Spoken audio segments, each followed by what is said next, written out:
इन 3 तारीखों की अहमियत, यानी कि 13, 14 और 15, इन 3 तारीखों को बेसिकली बुजुर्गान दीन फरमाते हैं रूहानियत की दुनिया में कि इसको यौम अबीस कहा जाता है। यानी कि हजरत आदम अलैहिस्सलाम पर ये 3 तारीखों के रोजे फर्ज थे। इन तारीखों की अहमियत, अगर हम आदम अलैहिस्सलाम तक का सफर करते हैं तो आदम अलैहिस्सलाम के ऊपर 13, 14 और 15 तारीख हर महीने, सिर्फ रजब नहीं, हर महीने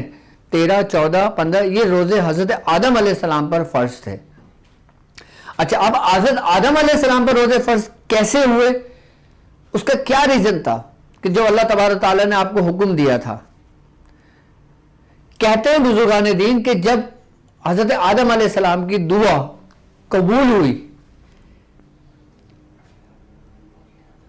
और कहते हैं बुजुर्गान दीन जब हजरत आदम अलैहिस्सलाम को दुनिया में भेजा गया था, जब दुनिया में उतारा गया था, तो जो उनका जन्नती लिबास था ना वो उतार लिया गया था। दुनिया में आने की वजह से बुजुर्गान जो जिस्म था ना वो आहिस्ता आहिस्ता आहिस्ता बुजुर्गान 10 तारीख को आपकी तौबा जब कबूल हुई थी, उसके बाद अल्लाह रब्बुल इज्जत ने आपको हुक्म दिया था कि ए आदम तुम इस 3 तारीखों में रोजे रखा करो, अपने रब की हम्द व सना बयान किया करो।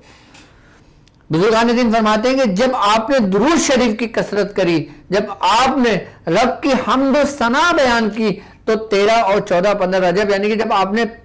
आपने इस तारीखों में रोजा रखकर अपने रब की इबादत करी, तो आपका जिस्म पूरा आहिस्ता आहिस्ता आहिस्ता वो स्याही उतर कर वो पूरा नूर का मुजस्मा बन गया।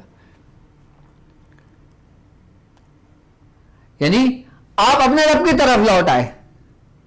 रब की तरफ तो आप उस वक्त भी थे कि जब आपसे लर्जिश हुई, लेकिन उस लर्जिश की सजा की वजह से, उस लर्जिश के इम्तिहान की वजह से, उस लर्जिश की आजमाइश की वजह से जो रब की तरफ से हजरत आदम अलैहिस्सलाम को हुई थी, तो उसका जो जाहिरी जो असर हुआ था ना वो उनके जिस्म मुबारक पर हुआ था, हजरत आदम अलैहिस्सलाम पे, जो अल्लाह तबारक तआला की तरफ से एक आजमाइश हुई थी। हम उसको सजा नहीं कह सकते, हम उसको रब की आजमाइश कहेंगे। वो रब की तरफ से आजमाइश थी, तो उसका असर आपके जिस्म ज़ाहिरी मुबारक पर हुआ था, क्योंकि जब आपकी जन्नत का लिबास आपके जिस्म से उतरा था, तो उसके बाद आपने जब 3 दिन का जब रोजा रखा था, 13 रजब, 13, 14 और 15 तारीखों का, इसमें रजब का जिक्र नहीं है लेकिन इन तारीखों का जिक्र है, बुजुर्गान दीन फरमाते हैं, तो आपका जिस्म बिल्कुल बिल्कुल नॉर्मल हो गया था। तो बुजुर्गान दीन फरमाते हैं कि इस निस्बत से, यानी कि जब अल्लाह रब्बुल इज्जत ने इन तारीखों का हजरत आदम अलैहिस्सलाम के लिए मखसूस किया, तो यकीनन उसमें रब की कोई हिकमत थी जो इस उम्मत के भी हिस्से में आनी थी। और इन तारीखों को कहते हैं कि ये माह कमरी के उरूज की तारीखें हैं, और ऐसी उरूज की तारीखें हैं कि इसमें जब किसी उरूज की तमन्ना की जाती है तो अल्लाह रब्बुल इज्जत अपने बारगाह में कबूल मकबूल फरमाता है। यानी कि बुजुर्गान दीन फरमाते हैं जो शख्स किसी चीज की तमन्ना रखता है, जो चीज किसी चीज की ख्वाहिश रखता हो, अगर किसी का कोई काम नहीं बन रहा हो तो उसको चाहिए कि वो 13, 14 और 15 रजब के रोजे का एहतमाम करना शुरू कर दे, रोजे रखना शुरू कर दे। तो अल्लाह तबारक तआला इस रोजों की बरकत से, उस हम्द व सना की बरकत से जो रब के लिए की जा रही है, अल्लाह तबारक तआला उस पर रहम करेगा। अगर वो आजमाइश में होगा वो शख्स, तो उस आजमाइश उससे उठा ली जाएगी जिस तरह आजमाइश हजरत आदम अलैहिस्सलाम के ऊपर से उठा ली गई थी। हम इब्ने आदम ही हैं। जब अल्लाह रब्बुल इज्जत ने हजरत आदम अलैहिस्सलाम को हुक्म दिया, तो यकीनन अगर हम औलाद आदम उस हुक्म की भी पैरवी करते हैं तो जाहिर सी बात है जो तबर्रुकात अल्लाह रब्बुल इज्जत ने हजरत आदम अलैहिस्सलाम को अता किए थे, जब आप उनकी भी पैरवी करते हो तो उन तबर्रुकात में आपके लिए भी हिस्सा है, क्योंकि बाप की जायदाद में, बाप की रूहानियत में औलाद को भी हिस्सा मिलता है। लेकिन शर्त यह होना चाहिए कि औलाद अपने बाप के रास्ते पर हो, उसके नक्शे कदम पर हो। अल्लाह तबारक ताला उन नेमतों से में भी जो उसके बाप को अता की गई थी उसके औलादों को अता हुई। इसी तरह हजरत दाऊद अलैहिस्सलाम, अच्छा आप दाऊद ही रोजा रखा करते थे, आप एक दिन छोड़कर एक दिन रोजा रखा करते थे, वो हजरत दाऊद अलैहिस्सलाम पर फर्ज थे। बुजुर्गान दिन फरमाते हैं कि जो चांद की तारीख यानी कि जो कमरी तारीखें हैं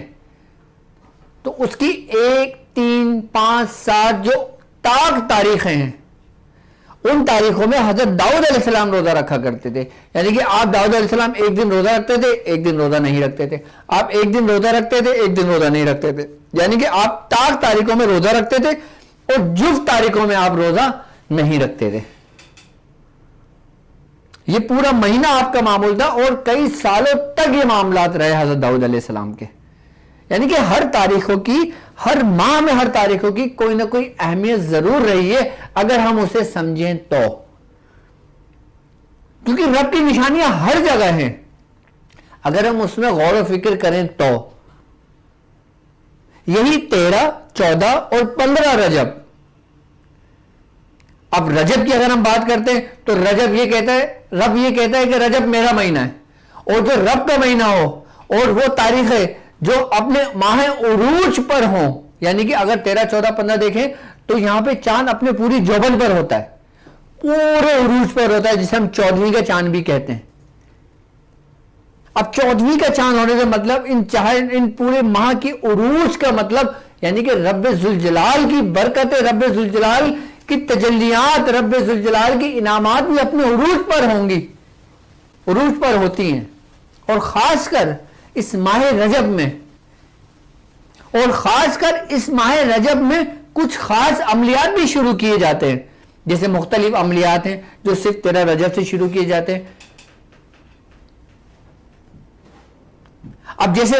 13 रजब में अब जो अमल शुरू किया जाएगा यानी कि वो उस माह उरूज से शुरू किया जाएगा कि जब हर चीज अपने उरूज पर होगी,